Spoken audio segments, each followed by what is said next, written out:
You're listening to the Dre Area Sports Show, live on YouTube and X. Make sure to like, share, and subscribe. And speaking of corners, there was some news coming out of Green Bay, which was that a corner by the name of Jaire Alexander, not Jaire Brown, Jaire Alexander was being cut by the Green Bay Packers. And so a lot of players and a lot of fans said, should the Niners inquire about Jaire Alexander? For a guy who once covered the Packers, what do you think about Jaire Alexander? Is he a guy the Niners should explore to maybe bring in as being one of the outside corners, maybe a slot corner? Where is he better suited, do you think? He's better suited on the outside, which may push Lenoir or Green or even Trey Brown towards the inside, but to nickel. I just think that the optics of signing Jaire Alexander are much better than the reality of it. He's never had a coverage grade below 75 outside of his rookie season. When he's on the football field, he's one of the best cornerbacks in football. It is perplexing as to why the Packers waited this long to make a move with him, whether it be trading or cutting him. They didn't really address cornerback in the draft, and then they cut their best one. This year, obviously, he missed a large chunk of last season, and that's kind of where things end for me when talking about the positive things for Jaire Alexander, because I know San Francisco, there are some concerns as to if somebody goes down, mainly Lenoir or Green, you don't have much depth behind those guys. You have Upton Stout, you have Trey Brown, and then you have Darrell Luter Jr. You can maybe plug in Cyree Neal, but there really isn't a lot of great things there that you want to rely on during the year at cornerback. I think that the big issue with Jaire Alexander is you shouldn't sign an often-injured player to bank on being a top-tier player for you if somebody else goes down. He's only played 34 of the possible 68 games over the last 4 seasons. So it may depend on the contract, the pricing. Obviously, money's everything, and if he's willing to sign for a cheaper deal, that's great and you don't mind it. But the reports are the Packers tried to redo his contract and get him on a cheaper deal, more incentives, kind of give him an after the season. He said no.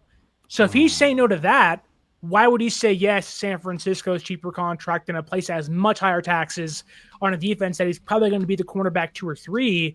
I think he fits all his defense. He has 15 interceptions over his career that obviously plays with San Francisco in kind of the all gas, no breaks mentality Saul likes to have. But I just don't see a future of Jaire Alexander being in San Francisco. I'd much rather wait to see what happens with Jalen Ramsey compared to Alexander. I just don't see a future of him being in San Francisco. I'd watch out for the Dolphins if Ramsey is traded. I'd look out for the Rams. I'd even watch out for Kansas City. But I don't think he has a future in San Francisco. I mean, when you look at his numbers, right? Let me go ahead and just bring this up real quick. So if you look at his numbers, he played in 7 games last season, 7 games the year before that, 16 games full season, right? He's great. And he had 5 picks. He had a good year. Before that, 4 games. So this guy has had a history of being injured. And so, again, if he's requiring to be on the outside, do you take Diamondou Lenoir, who's your best corner, and say, okay, we're going to have you in the slot now? I don't know if that's the move you want to do for Lenoir. It wouldn't be a bad move for him, and you still have Renardo Green, who's a man coverage kind of guy on the outside, but still, is this the kind of guy you want to invest your money into? And yeah, if he doesn't want to come at a much reduced cost, a cheaper rate, if he wants a lot of money, then no, this is not a guy I don't think San Francisco should waste their money on. This could be another version of Devondre Campbell in the sense that, if he's not performing, they're like, hey, we're going to take you off the field. No, I'm not coming off the field. Who knows? But unless he wants to come at a much discounted rate, I would not go out of my way to sign this guy. I wouldn't. Yeah, that is one of the more complicated factors in that, because Lenoir, by what San Francisco is saying, is they want him playing the outside the entire year. They don't want to move him on the inside. So exactly. Signing Alexander would basically erase that and force him to play inside, or at least move Green or Trey Brown in there, which, it certainly deepens your depth and makes you stronger as a defense. But there's no promise he stays healthy. And I get it. Again, the optics look great. Wow, your first round pick, 15 interceptions. Like when he's healthy is great, but the question is when he's healthy. And he's aging, coming off of knee injuries that, last year he was healthy, but he couldn't get cleared by the coaching staff because they were like, I'm kind of better off without you.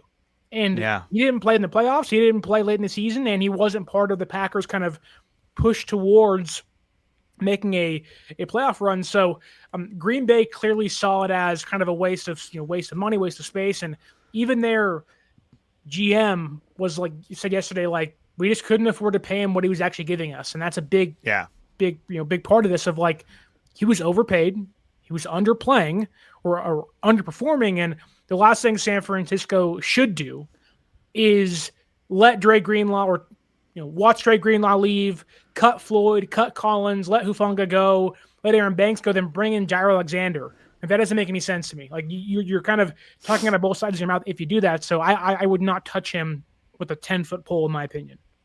I mean, look, if we had one of our players in the secondary, like, Ronaldo Green or Lenore, who's suffering from, an injury, like something that's going to keep him out right now. But even then, Alexander and his representatives would use that as leverage and say, okay, well, you're going to pay us a little more money.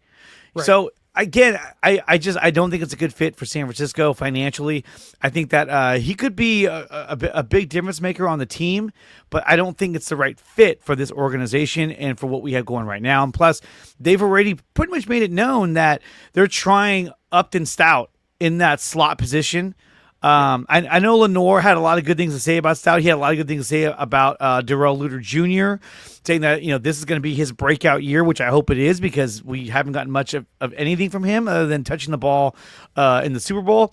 But I think that if he can make that turnaround and become more than just a special teamer, that's going to be really helpful. And when we're talking about Darrell Luter Jr., but I would like to see them invest their time and energy into coaching up Upton Stout and get him to be your slot corner. Because if he works out and he can do a damn good job in there, then think about how much money you saved other than, besides going out and signing Jaire Alexander, who's played in 14 games the past 2 seasons combined.